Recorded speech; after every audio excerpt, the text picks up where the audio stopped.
የኢትዮጵያ ምንዛሬ እለት በእለት ቀን በቀን መጨመሩ እንደቀጠለ ነው። ከትናንትናው አንጻር በዛሬው እለት ያለው ምንዛሬ ከፍተኛ የሆነ ጭማሪ አሳይቷል። እናም በዛሬው እለት ምን ያህል ጭማሪ አድርጓል በዝርዝር አብረን እንመለከተዋል። በዛሬው እለት በጥቁር ገበያ ወይም ደግሞ በሐዋላ ምንዛሬ ያለውን የምንዛሬ ዋጋ ተመንና እንደዚሁም የባንኮች የምንዛሬ ዋጋ ተመን በተጨማሪ የግል ምንዛሬ ቢሮዎችን የምንዛሬ ዋጋ ተመን በዛሬው እለት ከምን ደርሰዋል በዚህ ቪዲዮአችን አንድ በአንድ አብረን እንቃኘዋለን። ሰላም ጤና ይስጥልን ክቡራትና ክቡራን አድማጭ ተመልካቾቻችን እንደምን አላችሁ እንደምን ቆይታችኋል? ዛሬ ጥር 29 2018 ያለውን የጥቁር ገበያ ወይም የሐዋላ ምንዛሬና እንደዚሁም የባንኮች የምንዛሬ ዋጋ ተመን በተጨማሪም የግል ምንዛሬ ቢሮዎች በዛሬው ዕለት ከምን ደርሰዋል በዝርዝር አብረን እንቃኘዋለን። በዛሬው ዕለት በጥቁር ገበያ ወይም በሐዋላ ምንዛሬ የ14 ሀገራቶችን የምንዛሬ ዋጋ ተመን በተጨማሪ በባንኮች ደረጃ ደግሞ የ6 ባንኮችን የምንዛሬ ዋጋ ተመን ከ6 ባንኮች አሪፍ ምንዛሬ እየመነዘረ የሚገኘው ባንክ የትኛው ባንክ ነው የሚለው መረጃ በዚህ ቪዲዮአችን አንድ በአንድ አብረን እንመለከተዋለን። እንደዚሁም በግል ምንዛሬ ቢሮዎች የ6 ሀገራቶች የምንዛሬ ዋጋ ተመን በዛሬው ዕለት ጨምረዋል ወይስ ቀንሰዋል የሚለው መረጃ በዚህ ቪዲዮአችን አብረን እንመለከተዋለን። ምንዛሬ ዕለት በዕለት ቀን በቀን እየጨመረ ይገኛል። ከዚህ በኋላም 200 አልፎ ወደ 300 ሊገባም ይችላል እየተባለ ይገኛል። አብሶም ደግሞ ከዚህ በኋላ ከውጭ ሀገራት ወደ ኢትዮጵያ የሚገቡ እቃዎች እጅግ በጣም በከፍተኛው መጨመራቸው እንደማይቀርና እንደዚሁም ደግሞ ሀገር ውስጥ ያሉ እቃዎች በከፍተኛው ጭማሪ ማድረጋቸው እንደማይቀርም እየተነገረ ይገኛል። ዶላርም 200 ሊገባ ጥቂቶች ነው የቀሩት። 200 ገባ ማለት ደግሞ እቃዎችን የበለጠ ውድ እንዲሆን ያደርጋቸዋል። እንደዚሁም ደግሞ ምንዛሬ ሲጨምር እንዳለ አጠቃላይ የግል ምንዛሬ ቢሮዎች ባንኮች መጨመራቸው ስለማይቀር የዛኔ ከፍተኛ የሆነ ምንዛሬ መጨመር እንደምንመለከትም ምሁራን ይገልጻሉ። አሁን ላይ ይሄ ነገር ይረጋጋል እየተባለ የሚገኘው ብሔራዊ ባንክ በየ2 ሳምንቱ ለባንኮች በየ2 ሳምንቱ ወይም ደግሞ በየ15 ቀኑ ከፍተኛ የሆነ የዶላር ጭለታ የሚያደርግ ከሆነ ምንዛሬው እጅግ በጣም ከፍተኛ መረጋጋት እንደሚያመጣም እየተነገረ ይገኛል። ነገር ግን እዚህ ጋር ማወቅ ያለባችሁ ብሔራዊ ባንክ እስከዛሬ ድረስ ምንዛሬን ለማረጋጋት እንጂ ምንዛሬን እንዲቀንስ እያደረገም እንዳልሆነም መመልከት አለባችሁ። ብሔራዊ ባንክ ጨረታዎቹን የሚያደርገው ምንዛሬን ለማረጋጋት እንጂ በአጠቃላይ ምንዛሬውን እንዲቀንስ እንደማያደርገው ማወቅ አለባችሁ። አሁን ላይ ግን የኢትዮጵያ ብሔራዊ ባንክ ወደ ማጥቃቱ ሊገባም እንደሆነም እየተገለጸ ይገኛል። ወደ ማጥቃቱ ገባ ማለት ደግሞ ምንዛሬው እጅግ በጣም በከፍተኛው ሊቀንስ ይችላል። ነገር ግን በዚህ ጋር ማወቅ ያለባችሁ ምንዛሬው እንዲረጋጋለት በየ2 ሳምንቱ ለባንኮች የዶላር ጨረታው ማድረግ እንዳለበትም እንደዚሁም በዚሁ መንገድ መቀጠል እንዳለበትም እየተገለጸ ይገኛል። አሁን በባለፈው የዶላር ጨረታ ባንኮች የፈለጉት 127 ሚሊዮን ነው። የኢትዮጵያ ብሔራዊ ባንክ ደግሞ ያቀረበው 70 ሚሊዮን ነው። በትንሹ በየ2 ሳምንቱ የ150 ሚሊዮን ዶላር ጨረታ ቢያደርግ ምንዛሬውን እጅግ በጣም በከፍተኛው እንዳይጨምር በጣም እንደሚያረጋጋውም እየተገለጸ ይገኛል። ምንዛሬው ላይ ከፍተኛ ጫና እያመጣ የሚገኘው የኢትዮጵያ ብሔራዊ ባንክ ብቻ አይደለም። ጉምሩክም ምንዛሬውን እጅግ በጣም በከፍተኛው እንዳይጨምርና እንደዚሁም ደግሞ የጥቁር ገበያ ወይም ደግሞ የሐዋላ ምንዛሬዎች ስራቸውን እንዳይሰሩ በጣም በከፍተኛው ሚና እየተጫወተም እንደሆነ እየተመለከትን እንገኛለን። ግለሰቦች ወደ ጥቁር ገበያ መሄዳቸውን ካቆሙ ደግሞ ወደ ባንክ ቤት መሄዳቸው የማይቀር መሆኑን ይታወቃል። እንደዚሁም ጉምሩክ የወሰነው ውሳኔ ለኢትዮጵያ ብሔራዊ ባንክ ትልቁን ሚና እንደሚጫወትለት እየተነገረ ይገኛል። እንዴት ካላችሁን ጉምሩክ የወሰነው ውሳኔ የጥቁር ገበያ ወይም ደግሞ የሐዋላ ምንዛሬዎችን እንዲያዙ በጣም በከፍተኛው ሚና ይጫወታል። የጥቁር ገበያ ወይም ደግሞ የሐዋላ ምንዛሬዎች ደግሞ ተያዙ ማለት ምንዛሬው ወይም ደግሞ የጥቁር ገበያ ሐዋላ ምንዛሬ ከፍተኛ የሆነ መዳከምን ያሳያል። በዚህ መንገድ ደግሞ እነዚህ የጥቁር ገበያ ሐዋላ ምንዛሬዎችን ሲይዝ በጣም በከፍተኛው ትልልቅ ገንዘቦችን የሚያንቀሳቅሱ ምንዛሬዎችን ይዘው በአጠቃላይ በዚህ ሰዓት በጣም ትልቅ ሚና እየተጫወተ ይገኛል። የኢትዮጵያ ብሔራዊ ባንክም እንደዚሁም ጉምሩክም ማለት ነው። አሁን ላይ በአጠቃላይ ምንዛሬ ከፍተኛ የሆነ ጭማሪ እያሳየ ይገኛል። ጭማሪ ያደረገበት ያለበት ምክንያት ደግሞ በትንሹ እንመልከት። የጥቁር ገበያ ወይም ደግሞ የሐዋላ ምንዛሬ እየጨመረ ይገኛል። ይህ የሚጨመርበት ምክንያት ጉምሩክ የወሰነው ውሳኔ የጥቁር ገበያ ወይም ደግሞ የሐዋላ ምንዛሬዎችን ስራቸውን እንዳይሰሩ አድርጓቸዋል። እናም ከዚህ በኋላ ደግሞ ምንዛሬ የሚፈልግ ማለትም የተለያዩ ሀገራትን ገንዘብ እናንተን የሚመነዝራችሁ ግለሰብ እየጠፋ ይመጣል ማለት ነው። ማለትም ጥቁር ገበያ ወይም ደግሞ ሐዋላ ምንዛሬዎች እየጠፉ ይመጣሉ።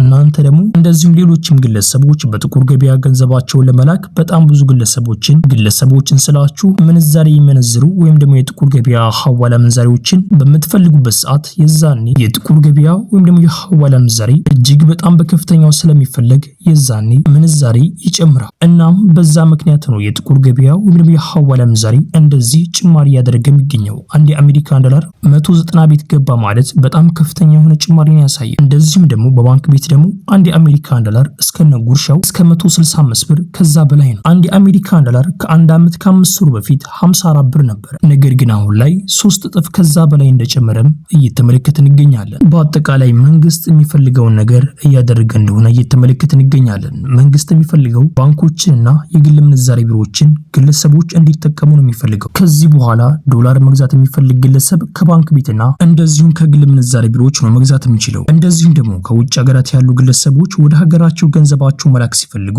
ምንዛሬ የመነዘራቸው ግለሰብ ሲያጡ ማለትም የጥቁር ገበያ ወይም ደግሞ የሐዋላ ምንዛሬዎችን ሲያጡ ግዴታ በባንክ ቤት ገንዘባቸውን ይልካሉ። እናም ለዛ ሲባል ጉምሩክና የኢትዮጵያ ብሔራዊ ባንክ ቀመራቸውን በጣም በከፍተኛው እየተጫወቱ እንደሆነ እየተመለከትን ይገኛል። የኢትዮጵያ ብሔራዊ ባንክ እንደገለጸም ከሆነ ከዚህ በኋላም የበለጠ ለውጦችን እንመለከታለን እያለ ይገኛል። እሱን በጊዜ ቆይታ አብረን እንመለከተዋለን። በዚህ ሰዓት ግን ገንዘባችሁን የምትልኩትና ወንድሞቻችን ገንዘባችሁን ስትልኩ በጥቁር ገበያ ማለት ነው በጣም ጥንቃቄ ማድረግ አለባችሁ። ገንዘባችሁን ወዲያውኑ ማስላክ አለባችሁ። እንደዚሁም ደግሞ ስክሪንሻቱን ስላሳያችሁ ብቻ ገንዘቡ ገብቷል ማለት አይደለም። በጣም በብዙ መንገዶች እያጭበረበሩ ስክሪንሻቱን መስራት የሚቻልበት መንገዶች አሉ። ገንዘቡ እንደገባ ቴክስት መግባት አለበት። እንደዚሁም ደግሞ እናንተም ገንዘቡ እንደገባ ማረጋገጥ አለባችሁ። ወዲያውኑ ገንዘቡ እንደገባላችሁ እዛው ገንዘቡን ትሰጣላችሁ እንጂ ከ2 ቀን ከ3 ቀን በኋላ ገንዘቡን አስገባላችኋለሁ ብሎ ገንዘቡን እንዲወስድ እንዳፈቅዱለት። ይህን የምነግራችሁ በጣም ብዙ ወንድሞቻችን እያለቀሱበት ያሉበት መንገድ ነው። አስቀድመው ገንዘባቸውን ይሰጣሉ።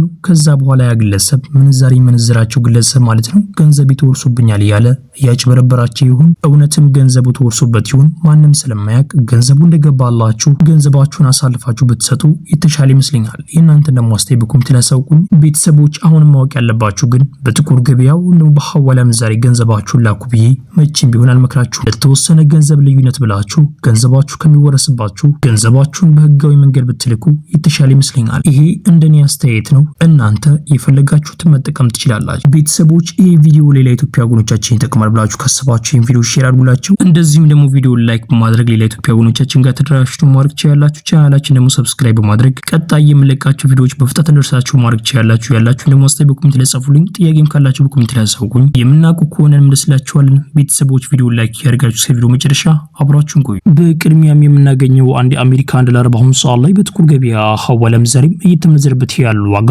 191 ብር ከ84 ሳንቲም እየተመነዘረ ሲሆን 100 የአሜሪካን ዶላሮች ደግሞ 19184 ብር በኢትዮጵያ በጥቁር ገበያ ሐዋላ ምንዛሬ በዛሬው ዕለት ሲመነዘር ይውላል። የአሜሪካን ዶላርን በአሁኑ ሰዓት ላይ በከፍተኛ ዋጋ ይዞ የሚገኘው ባንክ የአምሃራ ባንክ ነው። የአምሃራ ባንክ አንድ የአሜሪካን ዶላር በአሁኑ ሰዓት ላይ ገዛበት ያለው ዋጋ 153 ብር ከ41 ሳንቲም እየገዛ ሲሆን እየሸጠበት ያለው ዋጋ ደግሞ 156 ብር ከ48 ሳንቲም እነሱ ይሸጣሉ። የኢትዮጵያ ንግድ ባንክ አንድ የአሜሪካን ዶላር በአሁኑ ሰዓት ላይ ገዛበት ያለው ዋጋ 151 ብር ከ60 ሳንቲም እየተገዛ ሲሆን እየተሸጠበት ያለው ዋጋ ደግሞ 154 ብር ከ64 ሳንቲም እነሱ ይሸጣሉ። የግል ምንዛሬ ቢሮዎች በአሁኑ ሰዓት ላይ አንድ የአሜሪካን ዶላር እየገዙበት ያለው ዋጋ 178 ብር ከ00 ሳንቲም እየተገዛ ሲሆን እየተሸጠበት ያለው ዋጋ ደግሞ 181 ብር ከ56 ሳንቲም እነሱ ይሸጣሉ። በቀጣይ የምናገኘው አንድ ዩሮ በአሁኑ ሰዓት ላይ በጥቁር ገበያ ሐዋላ ምንዛሬ እየተመነዘረበት ያለው ዋጋ 226 ብር ከ29 ሳንቲም እየተመነዘረ ሲሆን 100 ዩሮዎች ደግሞ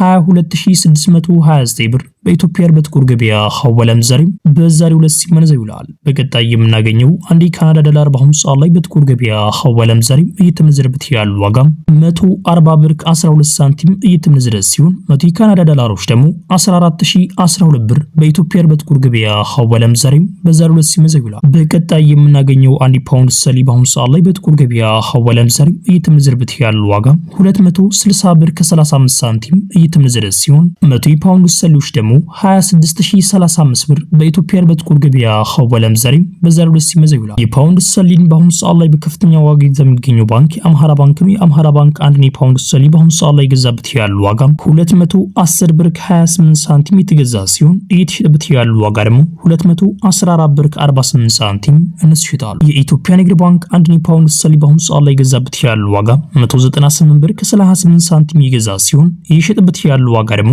202 ብር ከ35 ሳንቲም እንስሽጣሉ። የግል ምንዛሬ ቢሮዎች በአሁኑ ሰዓት ላይ አንድ ፓውንድ ስተርሊን የገዙበት ያለው ዋጋ 234 ብር ከ45 ሳንቲም የተገዛ ሲሆን 239 ብር ከ13 ሳንቲም እንስሽጣሉ። በቀጣይ የምናገኘው አንድ ኪዩቲ ዲናር በአሁኑ ሰዓት ላይ በጥቁር ገበያ ሐዋላ ምንዛሬ እየተመነዘረበት ያለው ዋጋ 625 ብር ከ42 ሳንቲም የተመነዘረ ሲሆን 100 የኪዩቲ ዲናሮች ደግሞ 62542 ብር በኢትዮጵያ በጥቁር ገበያ ሐዋላ ምንዛሬ በዛሬው ዕለት ሲመዘን ይውላል። የኪዩቲ ዲናርን በአሁኑ ሰዓት ላይ በከፍተኛ ዋጋ የሚገኘው ባንክ የኦሮሚያ ባንክ ነው። የኦሮሚያ ባንክ አንድ ኪዩቲ ዲናር በአሁኑ ሰዓት ላይ ገዛበት ያለው ዋጋ 500 ብር ከ95 ሳንቲም የተገዛ ሲሆን እየተሸጠበት ያለው ዋጋ ደግሞ 510 ብር ከ97 ሳንቲም እንስሽጣሉ። በቀጣይ የምናገኘው አንድ ዱባይ ድርሃም በአሁኑ ሰዓት ላይ በጥቁር ገበያ ሐዋላ ምንዛሬ እየተመነዘረበት ያለው ዋጋ 52 ብር ከ23 ሳንቲም እየተመነዘረ ሲሆን 100 የዱባይ ድርሃሞች ደግሞ 5223 ብር በኢትዮጵያ በጥቁር ገበያ ሐዋላ ምንዛሬ በዛሬው ዕለት ሲመዘን ይውላል። የዱባይ ድርሃምን በአሁኑ ሰዓት ላይ በከፍተኛ ዋጋ የሚገኘው ባንክ የአዋሽ ባንክ ነው። የአዋሽ ባንክ አንድ የዱባይ ድርሃም በአሁኑ ሰዓት ላይ ገዛበት ያለው ዋጋ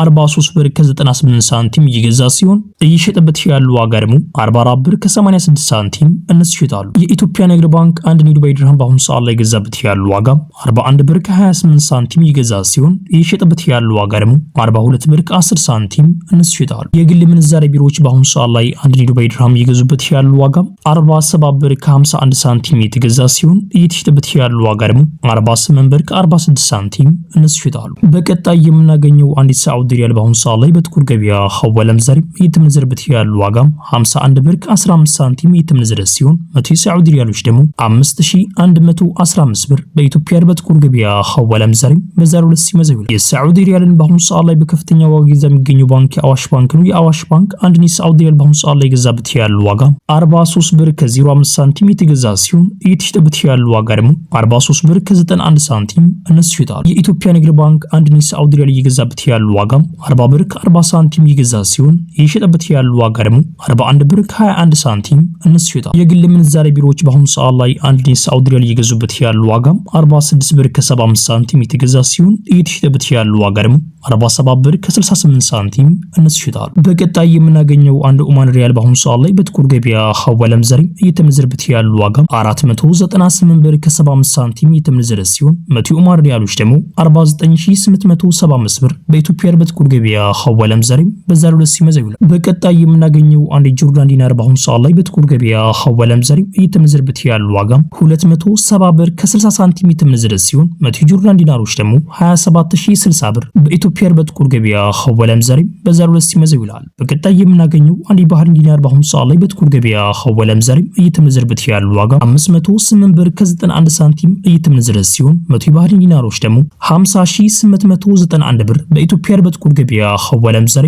በዛሬው ዕለት ሲመዘን ይውላል። በቀጣይ የምናገኘው አንድ እስራኤል ሽቅል በአሁኑ ሰዓት ላይ በጥቁር ገበያ ሐዋላ ምንዛሬ እየተመነዘረበት ያለው ዋጋ 61 ብር ከ27 ሳንቲም እየተመነዘረ ሲሆን 100 እስራኤል ሽቅሎች ደግሞ 6127 ብር በኢትዮጵያ በጥቁር ገበያ ሐዋላ ምንዛሬ በዛሬው ዕለት ሲመዘን ይውላል። ቤተሰቦች የዛሬው ምንዛሬ መረጃ ይህን መስል ነበር።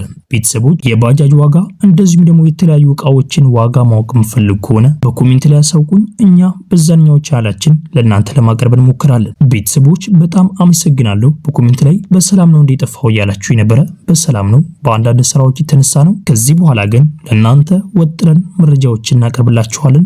ቤተሰቦች ይሄ ቪዲዮ ሌላ ኢትዮጵያ ወገኖቻችን ይጠቅማል ብላችሁ ካሰባችሁ ይሄን ቪዲዮ ሼር አድርጉላቸው። እንደዚህም ደግሞ ቪዲዮ ላይክ ማድረግ ሌላ ኢትዮጵያ ወገኖቻችን ጋር ተደራሽ ማድረግ ትችላላችሁ። ቻናላችንን ደግሞ ሰብስክራይብ በማድረግ ቀጣይ የምለቃችሁ ቪዲዮዎች በፍጥነት እንዲደርሳችሁ ማድረግ ትችላላችሁ። ያላችሁን ደግሞ አስተያየት በኮሜንት ላይ ጻፉልኝ። ጥያቄም ካላችሁ በኮሜንት ላይ አሳውቁኝ። የምናውቀው ከሆነም እንመስላችኋለን። ቤተሰቦች ኢንሻአላህ በቀጣይ ቪዲዮ እስከምንገናኝ ቸር ቆዩልኝ።